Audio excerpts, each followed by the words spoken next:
Good day everyone, my name is Shirley V. Balones and today I will be discussing performance task. Performance task provides a common means of assessment. As the term implies, the students will be asked to do something. So the students will not just answer the questions, such as those questions asked in selected response, test format, or essay writing, but they will present their work or create something. So we have here some examples of performance tasks in different areas. So the first one is building a house using popsicle sticks, presenting a 5 minutes drama performance, drawing the map of the Philippines, writing a poem in iambic form, solving math problems, and finally the writing a sports story. It is very important to develop high-quality performance assessment that effectively measures complex learning outcomes.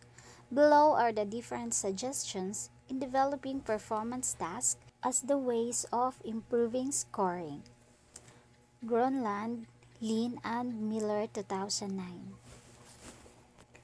Letter A. Focus on learning outcomes that require complex cognitive skills and students' performances. So, dapat ang performance sa students is nakafocus lang siya sa learning outcomes. Letter B. Select or develop tasks that represent both content and skills that are central to important learning outcomes. C. Minimize the dependence of task performance on skills that are relevant to the intended purpose of the assessment task. So, dapat i-reduce na to, no, ang pag-asa sa performance task pinaagi sa mga skills, which is very relevant, no? D. Provide the necessary scaffolding for the students to be able to understand the task and what is expected from their performance. So, kita nga mga teacher, i-try na to, no, nga dili na to sila i-guide or tagaan og support so that ang ato ang students is maging more competent. E. Construct task directions so that the student's task is clearly indicated. So, pag maghatag-tag task, no, kailangan jud is maghatag jud tag directions para ang students is makabalo sila kung sa ilhang dapat nga buhaton.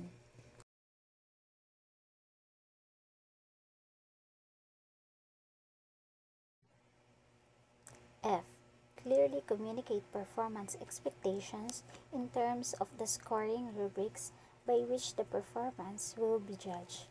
So, kung ikaw maghatag ka og kunyari isa ka ng imuhang criteria, no, so dapat ihatag yun nato og tarong, no, ang performance expectations in terms of scoring. Now we have guidelines for good performance task. A. Performance task must be congruent to the purpose of the assessment. So, ang performance task nga inyong buhaton, no, it should be congruent. When we say congruent is magkapareha or duol, no, sa purpose nga gipa-assessment sa inyo, ha. Letter B. Performance task elicits behaviors at the level stated in the instructional outcome. So, for example, kung giingon dito sa instruction nga you should be emotional. So, kailangan kung ikaw ibuhaton na nimo imong rule sa performance is you should also be emotional. Kung ikaw po ang imuha pong rule is malipayon kaayo, so dapat makita gid, no, nga malipayon jud ka kay ang imuha mong performance is i-level gid nimo siya, no, based sa instruction nga gihatag sa inyo, ha. C. Performance task is interesting, challenging, and fair to all students. So, of course, ang performance task is very challenging at of course, dapat fair to all students. So, for example, kana inyong performance, dapat kamo tanan na amoy rule, dili kay naay isa ka student sa inyo nga like pa main character kani nga nagud, so dapat fair, no, dapat nagi kwan fair, naay fairness sa pag-distribute sa inyong mga rules sa inyong performance. So D, performance task is authentic, hence it promotes the conveyance of learning to the real world. So no, from the word authentic, so unsa man ang authentic, diba? When we say authentic, it means unsa man tinuod or makatotohanan, no, kaning murag relatable kay siya sa real world. E, performance tasks include only important outcomes. Performance and product are all appropriately assessed. Performance task adequately reflects intended learning outcomes. G, performance task is appropriate for the developmental level of students. H, the direction of performance task should include what is to be done, how it is done, and what condition it is done. I, the directions of performance task should give enough information and context for successful task completion by all students. So, kung maghatag og performance na sa mga students, dapat clear ang ato ang information and enough para sa successful performance task by all students. After determining the activities and the tasks that are to be included in the performance task, the next step in developing the performance-based assessment is to identify the criteria to be used in the assessment process. So we have performance criteria. Performance criteria are the specific behaviors that students should perform to properly carry out a performance or produce a product. Iration 2000. So, ang performance criteria kay nakafocus, it's either sa process or sa product or sila duha. So, ang performance criteria, no, is it should be specific or clearly stated and observable. It is very important to define the necessary conditions of the performance that must be met to consider the success of students' performance. Criteria are usually found in the curriculum or published materials, but there are so many skills that teachers may find unnecessary to other instructions. In this case, it is very important sa mga teacher to develop his or her own criteria. So, we have different guidelines for stating performance criteria. A, identify the overall performance or task to be assessed and perform it yourself or imagine yourself performing it. B, list the important aspects of the performance or product. C, try to limit the number of performance criteria so they can all be observed during a pupil's performance. So, the teacher, limitahan natin ang paghatag og performance criteria so that maobserbaran gyud nato no ang kada performance sa ato ang mga pupils. D, if possible, have groups of teachers think through the important behaviors included in the task. E, express the performance criteria in terms of observable pupils, behaviors, or product characters. F,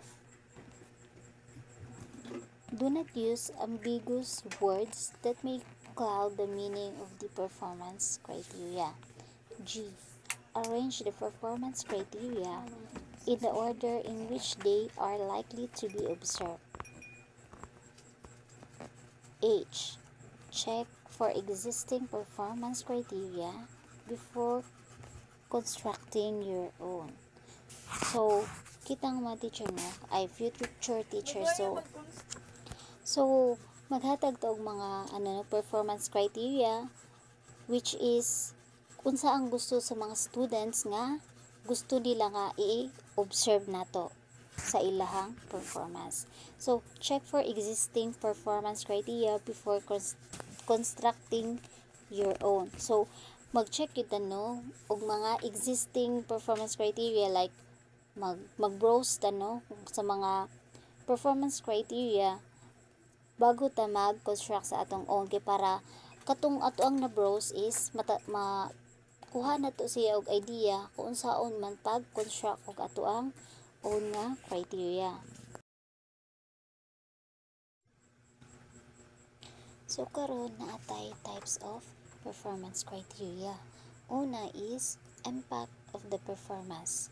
So it talks about the success of the performance, given purposes, ang iyang goals, ang mga desired results. B.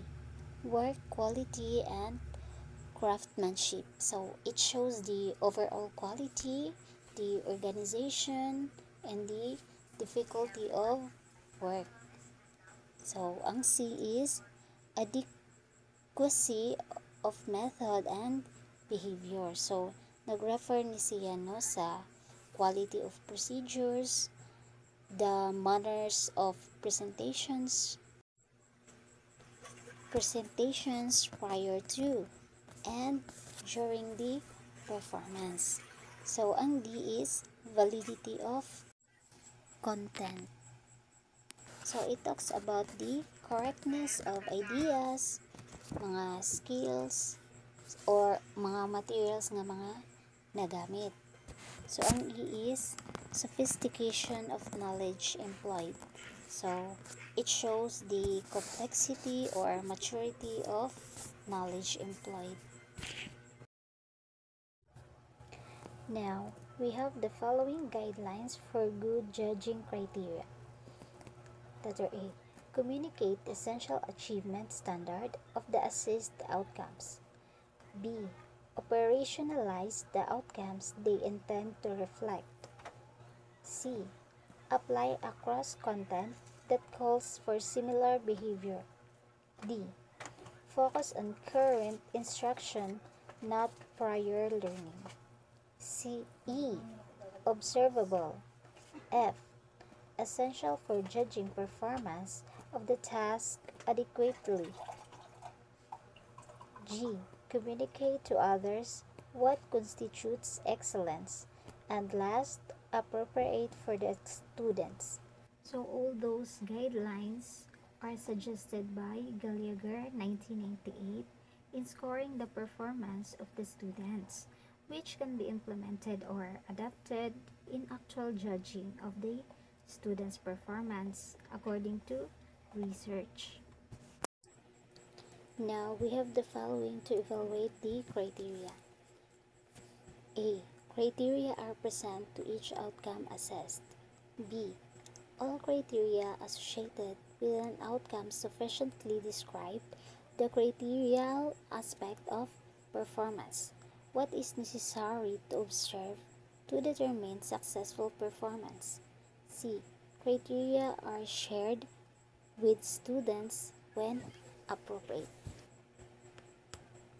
So those criteria are used to evaluate as a whole.